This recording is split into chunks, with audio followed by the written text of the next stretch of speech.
to introductory questions. The first question here, I'm asking you for something a little bit weird. It says we've got a cat. Cat is perfectly still. So how would you describe the cat's velocity in meters per second when it's just hiding, poised, ready to strike under the couch? Let's go to B.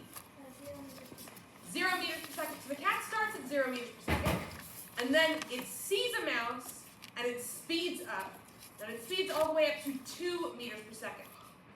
What is the change in velocity of this cat? 0? Or sorry, 0. 2.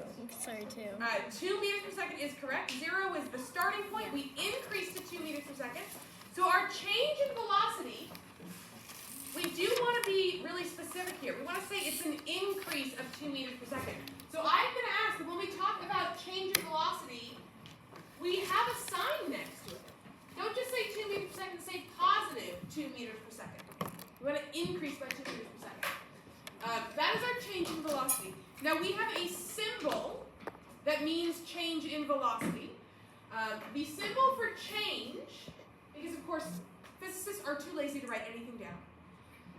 So when we want to say a change in something, we just use this Greek letter delta, which looks like a small triangle.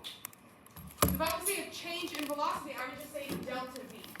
So here my change in velocity is an increase of 2 meters per second. That's a change in velocity. Now in this second example, a car is driving. It's driving up a ramp. It's going 20 miles per hour. And then as it merges onto the highway, it speeds up to 50 miles an hour. So if we go from 20 to 50, what is the change in velocity? Kyra? 30. Is it an increase of 30 miles per hour or a decrease of 30 miles per hour? It's an increase of 30 miles per hour. So there, our change in no, thank you. We've got positive 30 miles per hour is our change in velocity. Now what if you are on your bike and you are going 7 meters per second, and then you see that there is a stop sign and there's cars coming, so you decide you're going to come to a stop, and you brake and you go from 7 meters per second to 0 meters per second. Then you'd have negative 7 meters per second as our change in velocity.